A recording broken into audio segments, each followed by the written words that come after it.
Hey guys, what's going on? It's Mr. McMillan back for another art lesson.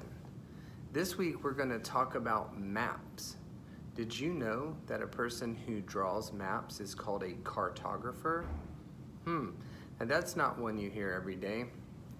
Anyway, the idea today is that you have discovered your own island and you get to decide what that island looks like. You get to decide what that island is called. You get to decide what's on the island. But there's a couple things I want you to keep in mind before we get started.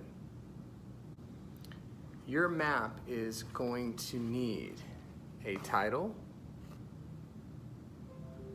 Obviously, you need the outline of your island, and it can contain some barrier islands around it. Your map is going to contain a compass that shows the directions, and your map's going to contain a legend which has symbols that you put on your map, and then you tell what those symbols are. And if you want some other fun stuff around in the water and so forth, that would be super cool also. So let's go ahead and get started. You want to start with the shape of your island, and remember that land does not really have straight lines, so you can wiggle and move around until you get a shape that looks like land. There's really no wrong way to do that. I'm going to add a little barrier island on the top and the bottom.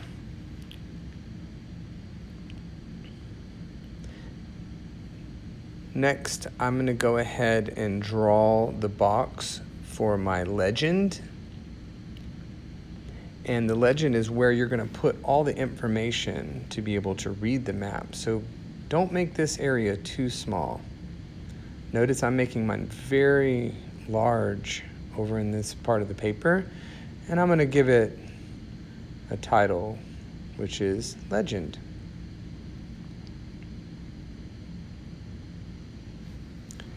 I'm going to go ahead and do a compass next, and that's going to show the cardinal directions, north, south, west, and east. There's many different ways you can do this. You can keep it really simple or make it really fancy, and that's all up to you. I will show you a couple different ideas now. You could just use basically a plus sign with arrows on the end.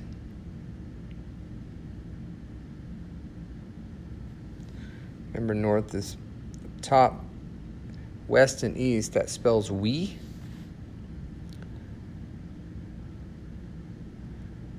So there's many different ways you can do this. And if you want to get fancier and try something different, please do.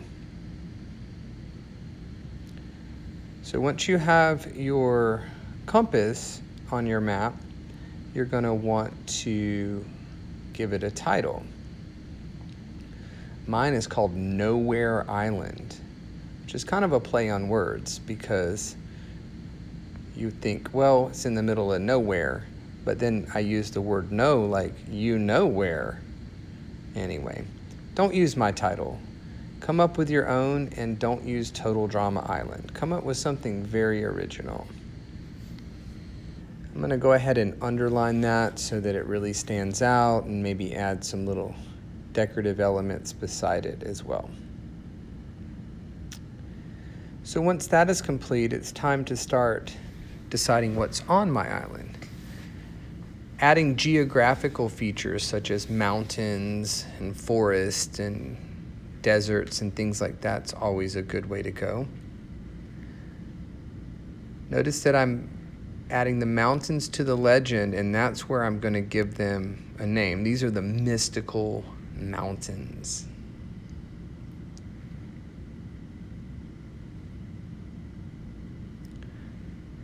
Then I'll add a forest over here, and that's showing where the trees are. And then I'll put a couple trees on my legend, and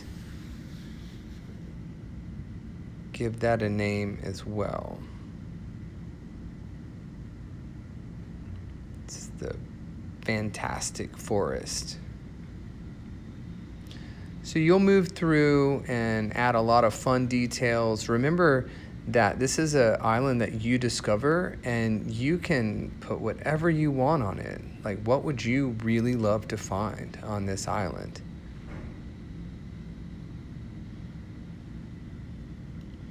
You can see that I labeled each thing that's on the map.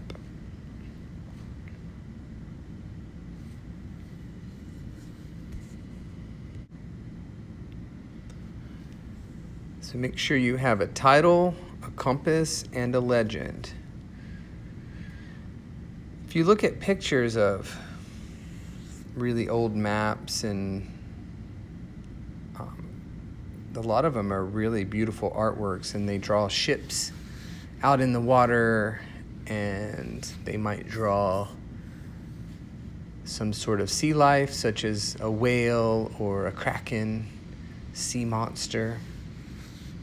And I'm going to add some wavy lines to indicate where the water is.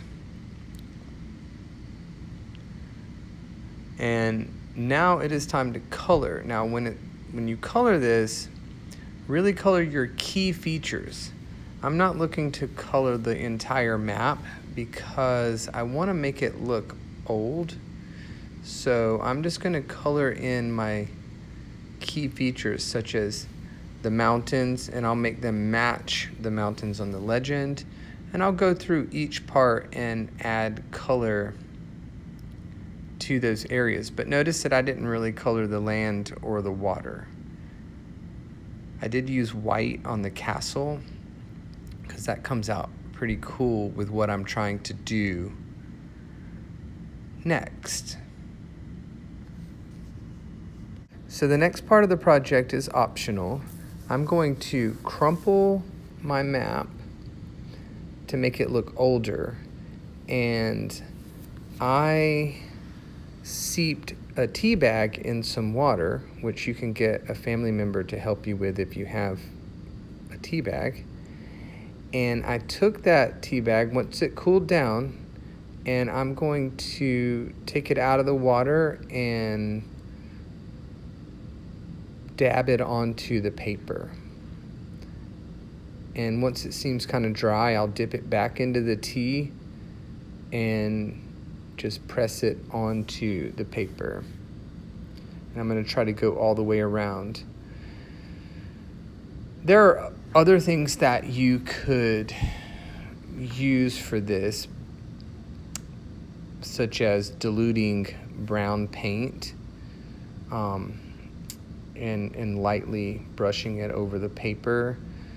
But I figure most of you probably have a tea bag at home, so this would be a good option. Once you've covered the paper, you let it dry overnight, and you'll have something that looks like this, which is an old map. I hope you guys enjoyed this project, and I can't wait to see your islands.